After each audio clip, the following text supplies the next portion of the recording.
साथियों, उत्तर प्रदेश पुलिस भर्ती परीक्षा को दृष्टिगत रखते हुए हम लोगों ने इस चैनल के माध्यम से जीएस यानी सामान्य अध्ययन के प्रैक्टिस सेट शुरू किए हैं।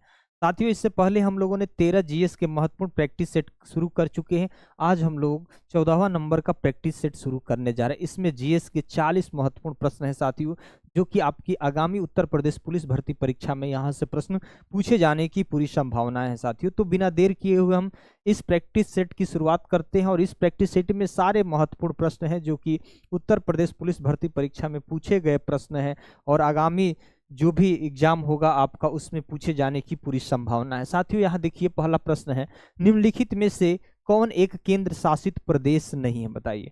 ऑप्शन ए है नागालैंड, ऑप्शन बी है चंडीगढ़, ऑप्शन सी है लक्षद्वीप, ऑप्शन डी है लद्दाख। बता दीजिए इसमें कौन सा आपका केंद्र शासित प्रदेश नहीं है। तो पहले तो यह जानकारी होना चाहिए कि भारत में कुल राज्य कितने हैं, बता दीजिए कुल राज्य कितने हैं।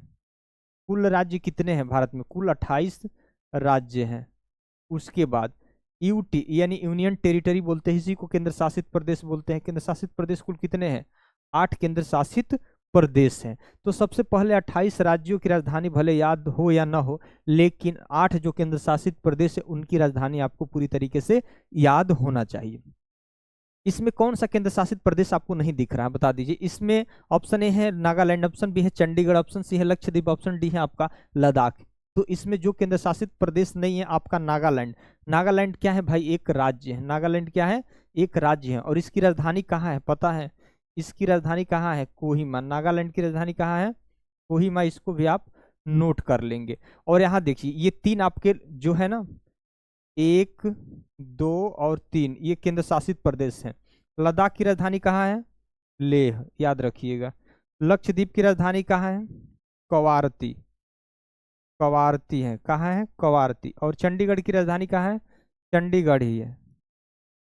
चंडीगढ़ ही है। उसके बाद एक और आपका बच रहा है, चौथा नंबर, अंडमान निकोबार। निकोबार द्वीप समूह। अंडमान निकोबार आपका एक केंद्र शासित प्रदेश है। इसकी राजधानी कहाँ है? Port Blair. कहाँ है? Port Blair. पोर्ट ब्लेयर है। और 5वां केंद्र शासित प्रदेश कौन है? एक पंडिचेरी का नाम सुने होंगे ना, पंडिचेरी। पंडिचेरी की राजधानी कहाँ है? वही है पदुचेरी। कहाँ? पदुचेरी है। आपका 5 हो गया ना। उसके बाद छठा कौन बचा केंद्र शासित प्रदेश? अब ये बचा, इसमें छठा में आपका आ जाएगा दिल्ली। दिल्ली क्या है? केंद्र शासित प्रदेश है ना। इसकी राजधानी भाई नई दिल्ली। और एक है 7वां आपका हो जाएगा जम्मू कश्मीर। जम्मू कश्मीर। इसकी राजधानी कहाँ है? श्रीनगर। हमने कौन कौन से देख लिया भाई? चंडीगढ़ देख लिया, लक्षद्वीप, लद्दाख देख लिए, उसके बाद अंडमान निकोबार द्वीप समूह, पंडिचेरी देख लिए, दिल्ली और जम्मू कश्मीर। और एक बच रहा है जो महत्वपूर्ण, जो कि 8वां जो है केंद्र शासित प्रदेश, क्या नाम है? दादर नगर हवेली व दमन दीव। इसकी राजधानी कहाँ है भाई? दमन। पहले ये दोनों अलग अलग थे। दादर नगर हवेली एक अलग केंद्र शासित प्रदेश हुआ करता था और दमन दीव एक अलग हुआ था, लेकिन दोनों को क्या कर दिया है? मर्ज कर दिया गया। अब इसकी राजधानी क्या है? दमन है। तो आपके ध्यान दीजिएगा, देश में कुल कितने केंद्र शासित प्रदेश हैं? 8 हैं। 8 का नाम आपको याद होना चाहिए। 8 कौन कौन से, ये देख लीजिएगा, ठीक। और 28 राज्य हैं। ये बहुत ही महत्वपूर्ण है। अगला प्रश्न देखिए, निम्नलिखित राज्यों में से किसकी सीमा उत्तर प्रदेश से नहीं लगती है, बता दीजिए। कौन ऐसा इसमें राज्य आपको दिख रहा है जिसकी सीमा उत्तर प्रदेश से नहीं लगती है?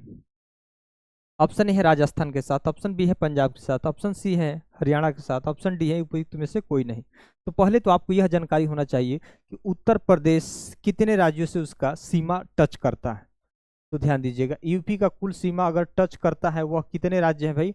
8 राज्य से क्या करता है? उत्तर प्रदेश की सीमा लगता है। पहला राज्य कौन है भाई? उत्तराखंड। कौन? उत्तराखंड। दूसरा कौन है? हिमाचल प्रदेश। हिमाचल प्रदेश, याद रखिएगा, हिमाचल प्रदेश। तीसरा आपका कौन है? बिहार। बिहार है आपका।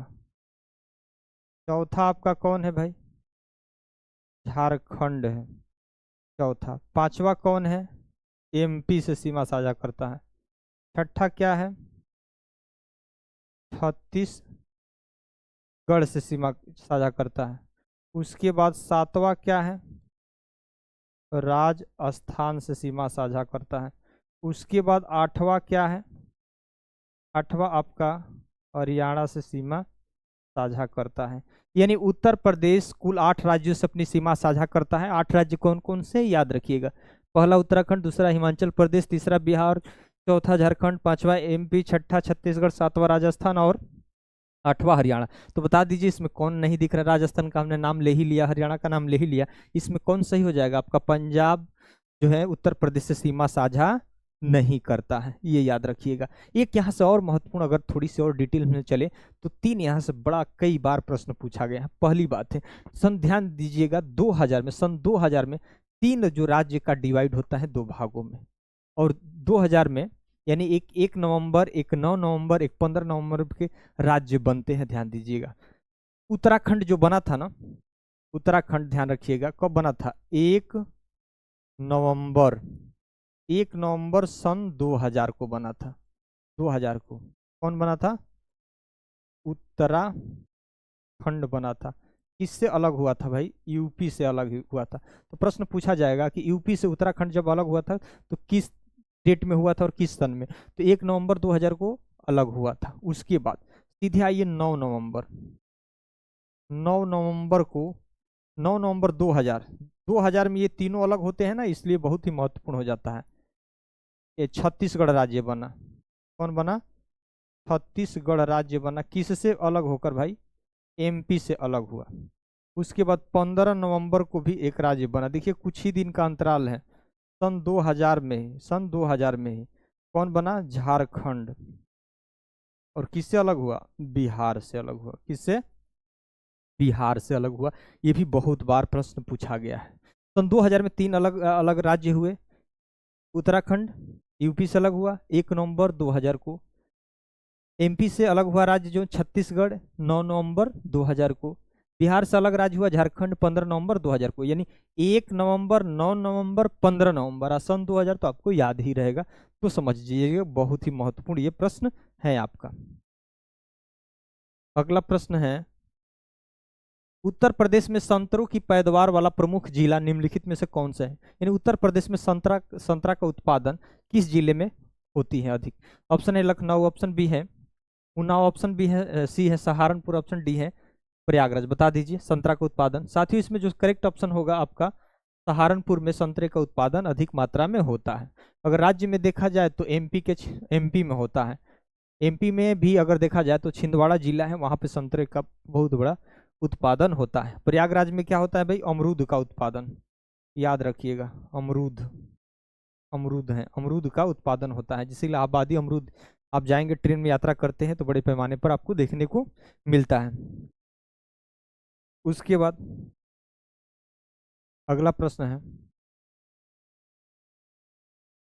कार्तिक एक लोक नृत्य है। कार्तिक क्या है भाई? एक लोक नृत्य है। और यह बता दीजिए किस क्षेत्र में यह होता है? ऑप्शन है बुंदेलखंड, ऑप्शन बी है अवध का, ऑप्शन सी है पूर्वांचल का, ऑप्शन डी है रोहिलखंड। बता दीजिए कार्तिक एक लोक नृत्य है किस क्षेत्र का है? तो साथियों इसमें जो करेक्ट ऑप्शन हो जाएगा बुंदेलखंड।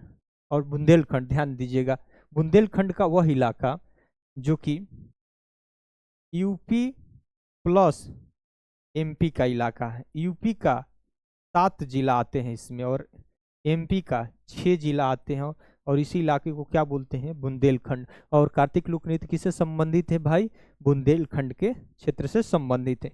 यूपी और एमपी का भी इसमें आ जाता है, जिसमें एमपी का झांसी जलौन ये सब आ जाते हैं।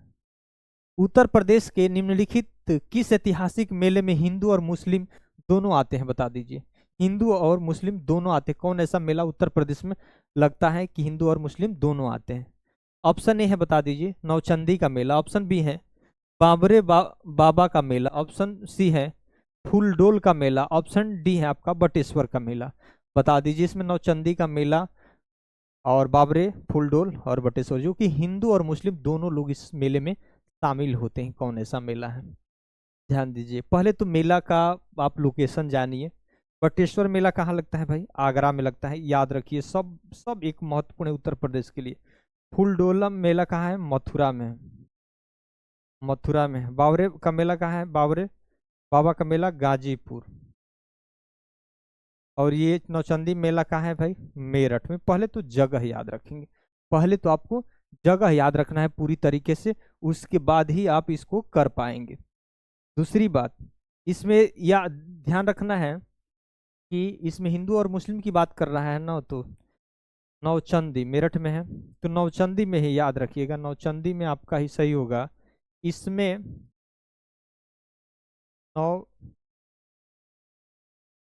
नौचंदी देवी का मंदिर है जो कि हिंदुओं के लिए, और एक यहीं पर पीर मखदूम की दरगाह है। क्या है? दरगाह है। कौन कौन? मेरठ में ही जो ये नौचंदी मेला है, हिंदू और मुस्लिम दोनों लोग आते हैं, ये एकता का एक प्रतीक है। तो ये भाई नौचंदी देवी का एक मंदिर है, और यहीं पर एक पीर मखदूम की दरगाह है जो कि मुसलमानों के लिए। इस वजह से हिंदू मुस्लिम एकता की बात करता है, दोनों लोग इस मेले में आते हैं।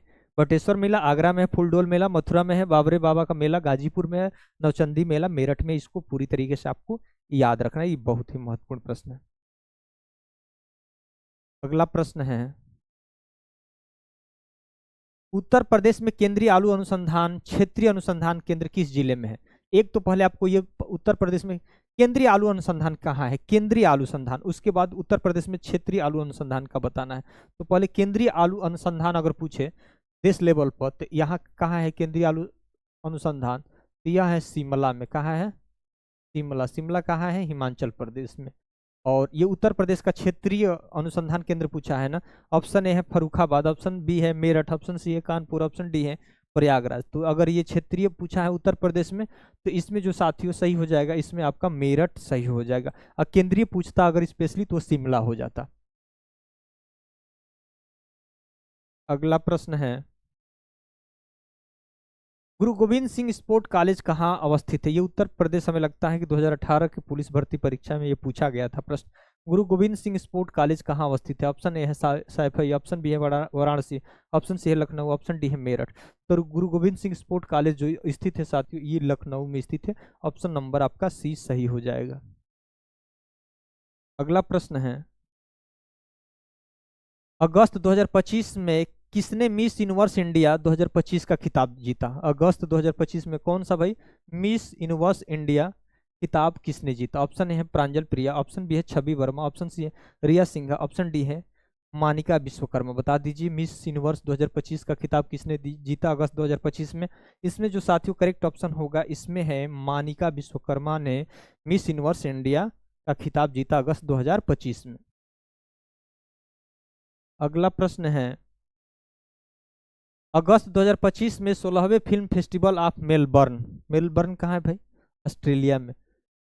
16वें फिल्म फेस्टिवल ऑफ मेलबर्न 2025 में किस सर्वश्रेष्ठ फिल्म को पुरस्कार मिला था? बता दीजिए। ऑप्शन ए है 12वीं फेल, ऑप्शन बी है चंदू चैंपियन, ऑप्शन सी है होम बाउंड, ऑप्शन डी है अमर सिंह चमकीला। तो इसमें बता दीजिए 16वें फिल्म फेस्टिवल ऑफ मेलबर्न में जो सर्वश्रेष्ठ फिल्म का पुरस्कार मिला, यह मिला होम बाउंड को। किसको? होम बाउंड को। याद रखिएगा, ऑप्शन सी आपका सही हो जाएगा। अगला प्रश्न है, 7 मार्च 2025 को साहित्य अकादमी द्वारा 7 मार्च 2025 को साहित्य अकादमी द्वारा साहित्य अकादमी अनुवाद पुरस्कार 2024 की घोषणा की गई। भाई साहित्य अकादमी अनुवाद पुरस्कार 2024 की क्या की गई? घोषणा की गई 7 मार्च 2025 को। ठीक, इनमें से किस हिंदी भाषा के लिए यह पुरस्कार प्रदान किए गए? मतलब हिंदी भाषा के लिए पुरस्कार प्रदान किए गए, किसको किया गया, ये आपको बताना है। ऑप्शन ए है राजीव कुमार, ऑप्शन बी है मदन सोनी, ऑप्शन सी है अर्चना केसार, ऑप्शन डी है के ठाकुर। तो इसमें हिंदी के लिए जो यह पुरस्कार प्रदान किया गया, ये प्रदान किया गया मदन सोनी को। कौन? मदन सोनी इसमें करेक्ट ऑप्शन हो जाएगा। अगला प्रश्न है, 11 जनवरी नहीं 11 नहीं, ये जनवरी 2025 में 21वां थर्ड आई एशियन फिल्म, कौन जी? 21वां थर्ड आई एशियन फिल्म महोत्सव 2025 का आयोजित किया गया? कहाँ? ऑप्शन ए है मुंबई, ऑप्शन बी है गोवा, ऑप्शन सी है जयपुर, ऑप्शन डी है नई दिल्ली। भाई ये करंट अफेयर्स, आपको कुछ ऐसे करंट अफेयर्स है डायरेक्ट आपको याद ही करना है। इसमें बता दीजिए, सिर्फ जगह का पूछा है, नाम की कहाँ आयोजित किया गया 21वां थर्ड आई एशियन फिल्म महोत्सव। तो ये ऑप्शन सही हो जाएगा साथियों। इसमें मुंबई, गोवा, जयपुर, नई दिल्ली, इसमें मुंबई होगा। मुंबई और थाने में किया गया। महाराष्ट्र की राजधानी मुंबई और थाने में किया गया, याद रखिएगा। अगला प्रश्न है, प्रतिवर्ष अंतर्राष्ट्रीय दक्षिण दक्षिण सहयोग दिवस कब मनाया जाता है? दक्षिण दक्षिण सहयोग दिवस का मतलब समझ रहे हैं? जो भी विकासशील देश होते हैं उनका एक क्षेत्रीय संगठन होता है, ठीक। तो ये आपस में क्या करते हैं भाई? तकनीकी का आदान प्रदान करते हैं, आर्थिक रूप से कोई वस्तुएं या आर्थिक रूप से एक दूसरे का सहयोग करते हैं, सामाजिक रूप से एक दूसरे का सहयोग करते हैं। तो यही पूछा है कि भाई दक्षिण दक्षिण सहयोग दिवस कब मनाया जाता है? विकासशील देशों का एक समूह है, कब मनाया जाता है? ऑप्शन ए 18 सितंबर, ऑप्शन बी है 12 सितंबर, ऑप्शन सी है 16 सितंबर, ऑप्शन डी है आपका 22 सितंबर। तो बता दीजिए दक्षिण दक्षिण सहयोग दिवस कब मनाया जाता है साथियों? 12 सितंबर को मनाया जाता है। ऑप्शन आपका बी सही हो जाएगा। अगला प्रश्न है, अंतर्राष्ट्रीय युवा दिवस कब मनाया जाता है? अब ध्यान दीजिएगा, एक राष्ट्रीय युवा दिवस और एक अंतर्राष्ट्रीय युवा दिवस में कंफ्यूज आप होते हैं ना, तो यहाँ बड़ा कंफ्यूज करता है प्रश्न। ऑप्शन है 12 अगस्त, ऑप्शन बी है 13 अगस्त, ऑप्शन सी है 10 अगस्त, ऑप्शन डी है 8 अगस्त। तो ध्यान दीजिएगा, हमने यहाँ अंतर्राष्ट्रीय युवा दिवस पूछा है, एक होता है राष्ट्रीय युवा दिवस। क्या होता है? राष्ट्रीय युवा दिवस होता है।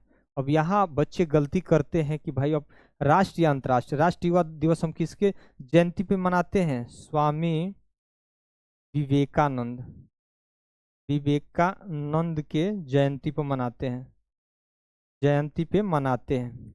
और यह कब मनाते हैं? 12 जनवरी को। कब मनाते हैं? 12 जनवरी को आपको राष्ट्रीय युवा दिवस मनाते हैं। लेकिन यहाँ तो अंतर्राष्ट्रीय युवा दिवस पूछ दिया है ना, तो अंतर्राष्ट्रीय युवा दिवस पूछ दिया। ऑप्शन है 12 अगस्त, ऑप्शन बी है 13 अगस्त, ऑप्शन सी है 10 अगस्त, ऑप्शन डी है आपका 8 अगस्त। तो अंतर्राष्ट्रीय युवा दिवस साथियों मनाते हैं आपका 12 अगस्त को मनाते हैं, और वही राष्ट्र पूछता तो 12 जनवरी को मनाते हैं। अगला प्रश्न है, देश में हर घर तिरंगा अभियान 2025 का तीसरा चरण कब आयोजित किया गया? तीसरा चरण कब आयोजित किया गया? ऑप्शन ए है आपका 10 से 15 अगस्त, ऑप्शन बी है आपका 13 से 15 अगस्त, ऑप्शन सी है आपका 7 से 15 अगस्त, ऑप्शन डी है आपका 5 से 15 अगस्त। बता दीजिए। हर घर तिरंगा अभियान का तीसरा चरण, यानी पहला चरण भी इससे हुआ, दूसरा चरण भी हुआ है, अब तीसरा चरण पूछा है। तो ध्यान दीजिएगा, इसमें जो करेक्ट होगा ऑप्शन आपका बी नंबर, यानी 13 अगस्त 2025 को, 13 अगस्त 2025 को तीसरा चरण मनाया गया। तो इसको आप पूरी तरीके से याद रखिएगा साथियों। इसमें एक और चीज आपको ध्यान रखना है कि जो पहला चरण मनाया गया था, पहला चरण भी 2025 में ही मनाया गया था। पहला चरण तो ये मनाया गया था 2 से लेकर 2 अगस्त से 8 अगस्त 2025 में ही मनाया गया था आपका पहला चरण। दूसरा जो चरण साथियों मनाया गया था, दूसरा चरण इसमें मनाया गया था आपका 9 से 12 अगस्त, 9 से 12 अगस्त 2025 को मनाया गया था। और तीसरा चरण आपका 13 से लेकर 15 अगस्त 2025। याद हो गया? यानी हर घर तिरंगा अभियान जो है कि 3 चरण हुए। पहला चरण 2 से 8 अगस्त 2025 में, दूसरा चरण 9 से 12 अगस्त 2025 तक, तीसरा चरण 13 से 15 अगस्त 2025 को। ये याद रखिएगा। अगला प्रश्न है, जेट इंजन का आविष्कार किसने किया था? बता दीजिए। ऑप्शन ए है रोजर बेकन, ऑप्शन बी है सर फ्रैंक व्हीटल, ऑप्शन सी है जेम्स वाट, ऑप्शन डी है लुई एंडरसन वाटरमैन। तो ये जेट इंजन का आविष्कार पूछा है, इसमें साथियों सही हो जाएगा सर फ्रैंक व्हीटल। आपका बी नंबर ऑप्शन सही हो जाएगा। अगला प्रश्न है 16 नंबर प्रश्न है, निम्नलिखित में से कौन सा एक सामाजिक मीडिया नेटवर्क एक सार्वजनिक रूप से सूचीबद्ध नहीं है? यानी सार्वजनिक रूप से उस लिस्ट में नहीं है। कौन सा है? ट्विटर तो है भाई, ऑप्शन बी है फेसबुक भी है, ऑप्शन सी है वीइबो को कोरो। बता दीजिए इसमें कौन नहीं है? ये तो है, ये तो है, ये भी है। नहीं पूछा है ना, तो क्यूरो आपका नहीं होगा। तो ऑप्शन ये आपका डी सही हो जाएगा। ये आपका सामाजिक रूप से एक सूचीबद्ध है कंपनी है, बाकी ये क्यूरो नहीं है। अगला प्रश्न है, बता दीजिए फिनलैंड की शासकीय मुद्रा कौन सी है? फिनलैंड की शासकीय मुद्रा कौन सी है? फिनलैंड की शासकीय मुद्रा कौन सी है? ऑप्शन ए है डॉलर, ऑप्शन बी है पाउंड, ऑप्शन सी है रियाल, ऑप्शन डी है यूरो। बता दीजिए। तो फिनलैंड की तो कम से कम पहले आपको राजधानी याद रखना पड़ेगा। राजधानी, एक एक चीजें हम लोग राज्य राजधानी भी याद करेंगे ना। तो हेलेंसिकी, हेलेंसिकी आपकी क्या है भाई? राजधानी है। और उसके बाद इसका मुद्रा है जो साथियों, ऑप्शन डी आपका यूरो इसकी मुद्रा है। फिनलैंड की मुद्रा क्या है? यूरो, और राजधानी हेलेंसिकी है। अगला प्रश्न है, उत्तर प्रदेश पुलिस के आधिकारिक ध्वज में दो रंग होते हैं। पुलिस का जो आधिकारिक ध्वज होता है उसमें दो ही रंग होते हैं। पहला तो लाल होगा, तो दूसरा कौन होगा? ऑप्शन ए है हरा, ऑप्शन बी है नीला, ऑप्शन सी है पीला, ऑप्शन डी है नारंगी। तो एक लाल होता है और दूसरा क्या होता है आपका? नीला होता है। क्या होता है? नीला। क्या होता है? नीला, याद रखिएगा, नीला। ठीक। अगला प्रश्न है, अमीर खुसरो द्वारा रचित कविता छाप तिलक सब छीनी किसकी रचना है भाई? अमीर खुसरो की कविता, रचित कविता है। क्या नाम है? छाप तिलक सब छीनी। किस भाषा में है पूछा है? ऑप्शन है भोजपुरी, ऑप्शन बी है खड़ी बोली, ऑप्शन सी है आपका ब्रज भाषा, ऑप्शन डी है आपका उर्दू। तो बता दीजिए छाप तिलक सब छीनी किस भाषा में? तो साथियों ये है क्या है? ब्रज भाषा में, याद रखिएगा। ऑप्शन सी आपका ब्रज भाषा सही होगा। अगला प्रश्न है, विश्व स्वास्थ्य दिवस कब मनाया जाता है? ऑप्शन ए है 17 जनवरी, ऑप्शन बी है आपका 7 अप्रैल, ऑप्शन डी है 1 अगस्त, ऑप्शन डी है 21 सितंबर। तो विश्व स्वास्थ्य दिवस कब मनाया जाता है? ये साथियों 7 अप्रैल को विश्व स्वास्थ्य दिवस मनाया जाता है। ये सारी चीजें आपको दिवस याद रखना है। अगला प्रश्न है, कजाकिस्तान की मुद्रा निम्न में से कौन सी है? कजाकिस्तान की मुद्रा बता दीजिए। तो कजाकिस्तान की आपकी राजधानी याद रखना चाहिए ना, नूर सुल्तान। कहाँ है भाई? नूर सुल्तान। राजधानी कहाँ है कजाकिस्तान के? नूर सुल्तान। इसकी मुद्रा है, ऑप्शन है फ्रैंक, ऑप्शन बी है लोटी, ऑप्शन सी है तेंजे, ऑप्शन डी है आपका सेकल। तो कजाकिस्तान की मुद्रा है साथियों तेंजे। क्या है? तेंजे, याद रखिएगा, तेंजे मुद्रा है। अगला प्रश्न है,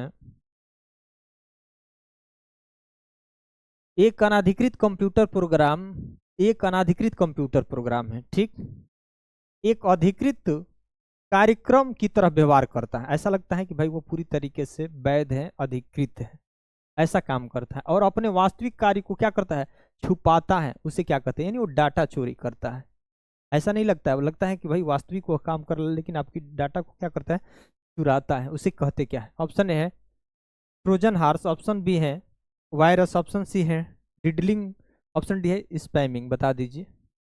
कोई अनाधिकृत कंप्यूटर है, प्रोग्राम है, और अधिकृत कंप्यूटर की तरह वो व्यवहार करता है और अपने वास्तविक कार्य को क्या करता है? छुपाता है, और हमारा क्या करता है? डाटा चोरी करता है। उसको हम क्या बोलते हैं?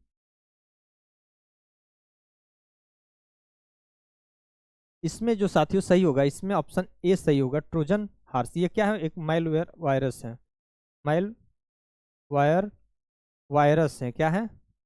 वायरस है। इसका यही गुण है।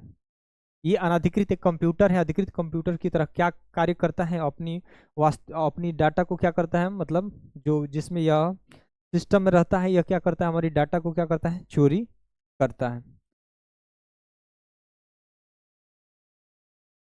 अगला प्रश्न है 23 नंबर, निम्नलिखित में से कौन सी नदी यमुना नदी की सहायक नदी नहीं है? बता दीजिए। यमुना नदी की सहायक नदी नहीं है। तो गंगा नदी की सबसे बड़ी अगर कोई सहायक नदी है जिसका नाम क्या है भाई? यमुना है। गंगा नदी की सबसे बड़ी सहायक नदी क्या है? यमुना।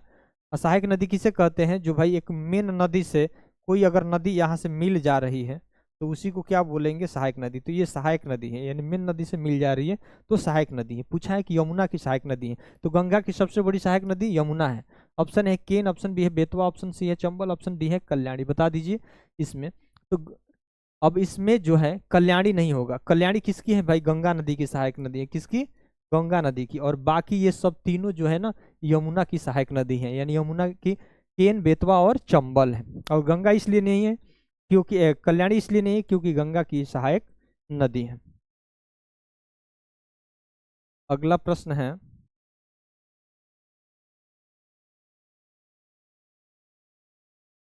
प्रसिद्ध सितार वादक नवाब इनायत खान, प्रसिद्ध सितार वादक नवाब इनायत खान उत्तर प्रदेश के किस जिले से संबंध है उनका। ऑप्शन है एटा, ऑप्शन बी है इटावा, ऑप्शन सी है और ऑप्शन डी है फिरोजाबाद। तो बता दीजिए ये सितार वादक है जिनका नाम क्या है, नवाब इनायत खान, ये उत्तर प्रदेश के किस जनपद से इनका संबंधित। तो ये साथियों आपका इटावा से संबंधित है, इटावा। अगला प्रश्न है, मानवाधिकार कार्यकर्ता कृति भारतीय किस सामाजिक बुराई के विरुद्ध लड़ाई में शामिल है, बता दीजिए। मानवाधिकार कार्यकर्ती है, क्या नाम है उनका भाई, कृति भारती। और कौन सी ऐसी सामाजिक बुराई है जिनके खिलाफ वो लड़ रही है। ऑप्शन ए है महिलाओं पर तेजाबी हमले, ऑप्शन बी है बाल और बंधुआ श्रम, ऑप्शन सी है बाल विवाह, ऑप्शन डी है सर पर मैला ढोना। बता दीजिए। पहले तो मानवाधिकार आयोग की स्थापना कब हुई ये याद रखिए, 12 अक्टूबर 1993। 12 अक्टूबर 1900। मानवाधिकार दिवस कब मनाया जाता है, मानवाधिकार दिवस कब मनाया जाता है, 10 दिसंबर को मनाया जाता है। कब मनाया जाता है, 10 दिसंबर को मनाया जाता है। और ये जो कृति भारती है ना, ये जो सामाजिक बुराई है, जैसे बाल विवाह के खिलाफ खूब लड़ाइयाँ लड़ी है, बहुत सारे से बाल विवाह को सफल भी कराए। ठीक, जो भी बाल विवाह, अगर कोई अभिभावक गर्जीवन अपने लड़के लड़कियों को जो विवाह कराते थे उनके खिलाफ आवाज भी उठाई, कई शादियां भी इन्होंने तोड़वाई है। ठीक, अगला प्रश्न है, पहले भारतीय राज्य का नाम बताइए जिसने प्रत्येक परिवार में कम से कम एक सदस्य के पास क्या है, बैंक खाता है। यानी परिवार में जो भी होंगे उनके पास ऐसा एवरेज सबके पास एक खाता जरूर है, एक तो खाता होना चाहिए एक परिवार में कम से कम। ऐसा कोई परिवार नहीं है जिसके परिवार में कोई खाता ही नहीं है। वो कौन सा राज्य है। ऑप्शन है महाराष्ट्र, ऑप्शन बी है हरियाणा, ऑप्शन सी है हिमाचल प्रदेश, ऑप्शन डी है केरल। बता दीजिए कौन ऐसा पहला राज्य है जिसके उसके परिवार में कम से कम एक खाता है। इस तरह से कई खाते होते हैं लेकिन हर परिवार में कम से कम एक खाता होना चाहिए। ये इसका श्रेय है किसको, केरल को। ऑप्शन आपका डी सही हो जाएगा। केरल के पास हर परिवार, केरल राज्य में हर परिवार के पास कम से कम तो एक खाता है।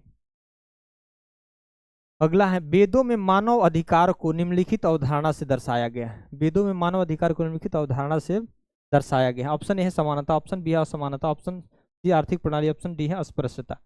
वेद, आप दयानंद सरस्वती का नाम सुने होंगे, उन्होंने कहा था वेदों की ओर लौटो। यानी प्राचीन जो हमारा वेद था उसमें सबकी समानता थी। जैसे वेद, वैदिक जो युग हुआ था, एक होता था वैदिक युग में, वैदिक युग जो था उसमें दो कालखंड में, एक होता था ऋग वैदिक काल, ऋग वैदिक काल, एक ऋग वैदिक काल होता था और एक क्या था, उत्तर वैदिक काल हुआ करता था। तो ऋग वैदिक काल जो था ना, इसमें पूरी तरीके से समानता की बात थी, इसमें स्त्री भी पढ़ लिख सकती थी। लेकिन जैसे उत्तर वैदिक काल हुआ, लोहे का खोज हुआ और लोगों ने अधिशेष उत्पादन करने लगे, तब से क्या हो गया, तब से इसमें भेदभाव होने लगा, स्त्री पुरुष में समानताएं असमानताएं होने लगी। लेकिन जो वैदिक युग था, शुरुआती का जो युग था, वह पूरी तरीके से इक्वल था, समानता की बात करता था। वही पूछा है, तो ऑप्शन इसमें जो करेक्ट सही हो जाएगा साथियों, ये समानता की बात करता है, असमानता की नहीं करता। आर्थिक प्रणाली, अस्पृश्यता मतलब छुआछूत की ये बात नहीं करता है, असमानता समानता की बात करता है। ऑप्शन ए सही हो जाएगा। अगला प्रश्न है, हर वर्ष किस दिन को विश्व काला दिवस के रूप में मनाते हैं, बता दीजिए। विश्व काला दिवस किस तारीख को मनाते हैं। ऑप्शन है 15 अप्रैल, ऑप्शन बी है 16 अप्रैल, ऑप्शन सी है 14 अप्रैल, ऑप्शन डी है आपका 13 अप्रैल। तो विश्व काला दिवस को मनाते हैं 15 अप्रैल को, विश्व काला दिवस के रूप में हम लोग मनाते हैं, ये भी याद रखिएगा। अगला प्रश्न है, महिलाओं और SC ST समुदाय, महिलाओं और एससी यानी अनुसूचित जाति अनुसूचित जनजाति समुदायों में से उद्यमिता को बढ़ावा देने के लिए भारत सरकार द्वारा कौन सा एक कार्यक्रम शुरू किया गया? कौन सा कार्यक्रम एक शुरू किया गया, बता दीजिए, कि जो महिलाओं को बढ़ावा मिले, SC और ST समुदाय के लोगों को उद्यमिता उद्योग धंधा में बढ़ावा मिले, उसके लिए कौन सी भारत सरकार ने योजनाएं चलाई? ऑप्शन ए है stand up India, option B है स्टार्टअप इंडिया, ऑप्शन सी है आपका स्किल इंडिया, ऑप्शन डी है आपका डिजिटल इंडिया। तो बता दीजिए, इसमें जो ये महिलाओं और SC ST को समुदाय को बढ़ावा देने के लिए इसमें जो सरकार ने पहल शुरू की थी, ये आपका स्टैंड अप इंडिया है। कौन है? स्टैंड अप इंडिया है। तो थोड़ा सा इसको हम नोट कर लेते हैं, डेट सहित सबसे महत्वपूर्ण हो जाएगा। स्टैंड अप इंडिया की शुरुआत जो हुई थी 5 अप्रैल 2016। कब हुई थी? 5 अप्रैल 2016। 5 अप्रैल 2016 की इसको शुरुआत हुई थी। किसकी? स्टैंड अप इंडिया की शुरुआत 5 अप्रैल 2016 को हुई थी। उसके बाद स्टार्टअप इंडिया की शुरुआत हुई थी, स्टार्टअप इंडिया की 16 जनवरी 2016 की इसकी शुरुआत हुई थी। 16 जनवरी 2016 की इसकी शुरुआत हुई थी। उसके साथ ही साथ डिजिटल इंडिया की शुरुआत 1 जुलाई 2015 को हुई थी। डिजिटल इंडिया की शुरुआत कब हुई थी? 1 जुलाई 2015 को हुई थी। 1 जुलाई 2015 को हुई थी। वही स्किल इंडिया की अगर बात करें तो यह 15 जुलाई 2015 को, स्किल इंडिया 15 जुलाई 2015 को हुई थी। तो कम से कम ये याद रखिएगा, महिला SC ST के समुदायों को बढ़ावा देने के लिए उद्योग में, उसके लिए स्टैंड अप इंडिया की शुरुआत की गई, इसलिए ऑप्शन ए सही है। लेकिन सबका डेट याद रखिएगा, ये बहुत बार पूछा गया है। डिजिटल इंडिया और स्किल इंडिया ये तो 2015 में, लेकिन डेट से भी कई बार प्रश्न पूछा है ना। स्टैंड अप इंडिया की शुरुआत 5 अप्रैल 2016, नोट कर लीजिएगा। स्टार्टअप इंडिया की शुरुआत 16 जनवरी 2016। ऑप्शन सी है स्किल इंडिया 15 जुलाई 2015। ऑप्शन डी है आपका डिजिटल इंडिया 1 जुलाई 2015 को शुरुआत हुई थी। ठीक, 5 अप्रैल, 16 जनवरी, 15 जुलाई और 1 जुलाई, ये याद रखिएगा। अगला प्रश्न है, राष्ट्रीय मानवाधिकार आयोग का मुख्यालय निम्नलिखित में से कहाँ स्थित है? राष्ट्रीय मानवाधिकार आयोग के मुख्यालय कहाँ स्थित है, बता दीजिए। ऑप्शन है बेंगलोर, ऑप्शन बी है मुंबई, ऑप्शन सी है नई दिल्ली, ऑप्शन डी है मैसूर। तो राष्ट्रीय मानवाधिकार आयोग का मुख्यालय साथियों इसमें जो है आपका नई दिल्ली है। अभी हमने इसकी स्थापना बताया 12 अक्टूबर 1993 को मनाया जाता है। मानवाधिकार आपका 10 दिसंबर को मनाया जाता है। साइबर क्राइम की शिकायत दर्ज करने के लिए हेल्पलाइन नंबर क्या है, बता दीजिए।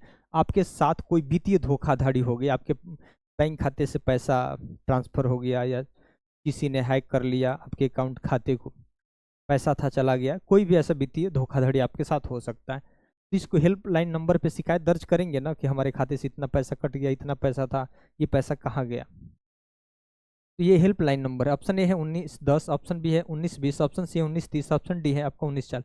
तो साइबर क्राइम का शिकायत दर्ज करने के लिए टोल फ्री नंबर है साथियों 1930 है। कितना? 1930 याद रखिएगा। अगला प्रश्न है, उत्तर प्रदेश पुलिस की टैग लाइन क्या है भाई? थीम क्या है? उत्तर प्रदेश की टैग लाइन क्या है भाई? ऑप्शन ए है सत्यमेव जयते, ऑप्शन बी है सुरक्षा आपकी संकल्प हमारा, ऑप्शन सी है सेवा वीरता बंधुत्व, ऑप्शन डी है आपका सेवा सुरक्षा और शांति। बता दीजिए उत्तर प्रदेश पुलिस की टैग लाइन क्या है? तो साथियों इसमें जो करेक्ट ऑप्शन होगा ऑप्शन बी होगा, सुरक्षा आपकी संकल्प हमारा, यानी आपकी सुरक्षा के लिए हम पूरी तरीके से प्रतिबद्ध हैं, संकल्पित है। ठीक, ऑप्शन आपका बी सही हो जाएगा। अगला प्रश्न है,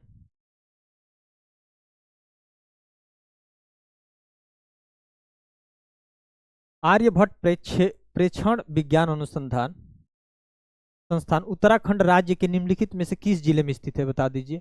आर्यभट्ट प्रेक्षण विज्ञान अनुसंधान उत्तर प्रदेश अनुसंधान संस्थान उत्तराखंड राज्य के निम्नलिखित में से किस जिले में? ऑप्शन है अल्मोड़ा, ऑप्शन बी है चंपावत, ऑप्शन सी है नैनीताल, ऑप्शन डी है आपका चमोली। बता दीजिए आर्यभट्ट प्रेक्षण विज्ञान अनुसंधान उत्तराखंड के किस जिले में है? तो साथियों ये आपका उत्तराखंड के नैनीताल जिले में क्या है भाई? आर्यभट्ट प्रेक्षण विज्ञान अनुसंधान है।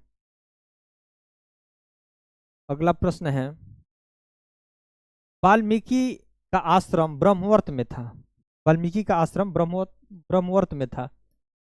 अब कहाँ है भाई, किस जगह पे? ऑप्शन ए है मतलब किस राज्य के किस जगह पे। ऑप्शन ए है बिठूर, ऑप्शन बी है झांसी, ऑप्शन सी है बलिया, ऑप्शन डी है उड़ीसा। बता दीजिए। तो ये साथियों आपका ऑप्शन कहाँ है?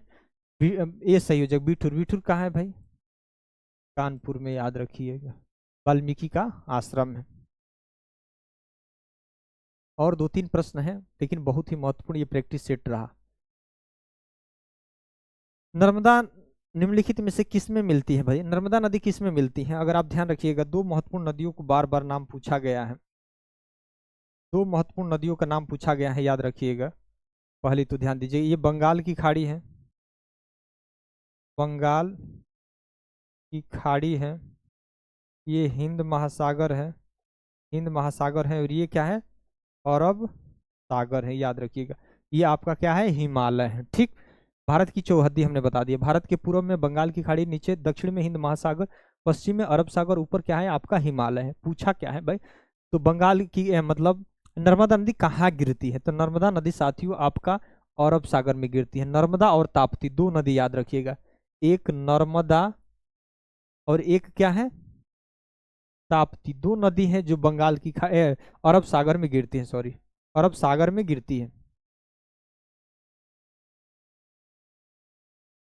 अगला प्रश्न है, उत्तर प्रदेश राजस्व संहिता 2006 के अनुसार राज्य सरकार प्रत्येक जिले में कितने कलेक्टर नियुक्त करेगी भाई? और इसमें सहायक या अतिरिक्त कलेक्टर शामिल नहीं होंगे। तो भाई एक जिले में कितने कलेक्टर होते हैं?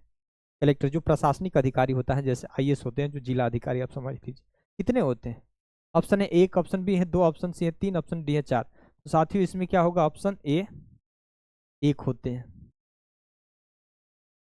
अगला प्रश्न है, निम्नलिखित में से कौन सी एक दूरदर्शी व्यापक दूरदर्शी पहल है जिसका उद्देश्य उत्तर प्रदेश राज्य में महिलाओं को सुरक्षा, सलामती, आत्मनिर्भरता के लिए सक्षम बनाता है?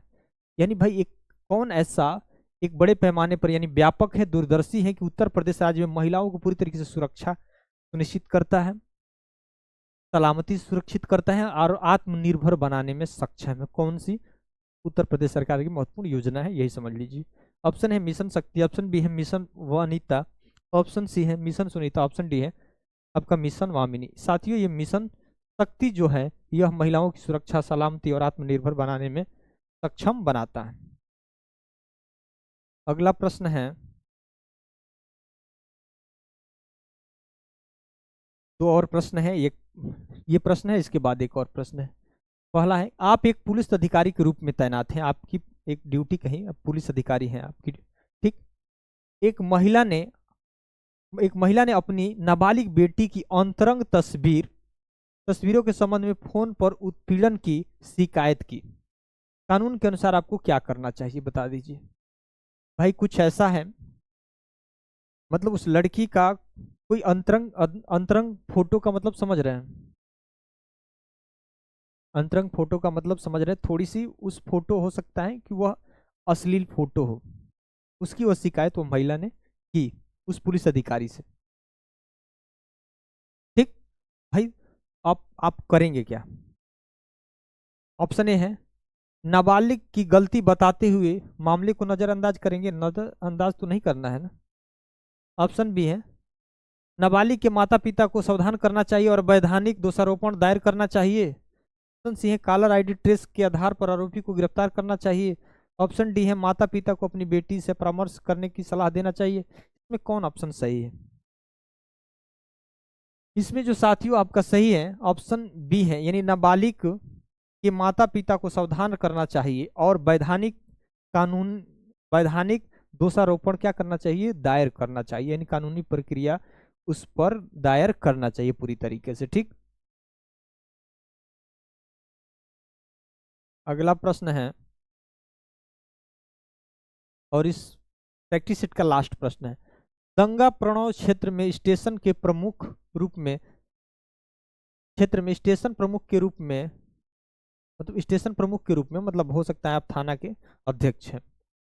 सांप्रदायिक सद्भाव बनाए रखने के लिए आपको क्या करना चाहिए? सांप्रदायिक सद्भाव का मतलब, जैसे आप जिस आपके थाने में ड्यूटी लग गई, वहां विभिन्न धर्मों के लोग होते हैं, आपस में भाईचारा कैसे कायम करेंगे, यही प्रश्न है। ऑप्शन है संपत्ति उपद्रवों की सोशल मीडिया प्रोफाइल की निगरानी करनी चाहिए। ऑप्शन बी है शांति के उल्लंघन के प्रयास को टालने के लिए निवारक गिरफ्तारियां करनी चाहिए। ऑप्शन सी है खतरनाक हथियारों को रखने पर निषेध का आदेश लागू करना चाहिए। ऑप्शन डी है अंतर धार्मिक विश्वास का निर्माण करने वाले उपायों के लिए वार्ता की व्यवस्था करना चाहिए। ध्यान दीजिएगा, जब विभिन्न धर्म के लोग होते हैं तो उनके बीच क्या करना चाहिए भाई? सबको बुला के बैठा के समझाना चाहिए। आपसी संवाद से ही हर एक समस्या का समाधान हो सकता है और सांप्रदायिक सद्भाव बना रह सकता है। इसमें जो करेक्ट ऑप्शन होगा साथियों, आपका आपका डी ऑप्शन सही होगा। साथियों, ये वीडियो कैसा लगा जरूर कमेंट करके बताइएगा, और पहली बार इस चैनल पर विजिट कर रहे होंगे तो जरूर इस चैनल को आप सब्सक्राइब कर दीजिएगा, लाइक कर दीजिएगा। और लगातार हम प्रैक्टिस सेट, इससे पहले 14 आज तक प्रैक्टिस सेट हो गया, सारा प्रैक्टिस सेट देख लीजिए, 1 नंबर से लेकर 14 नंबर तक लगातार देखिए। जरूर ये प्रश्न आप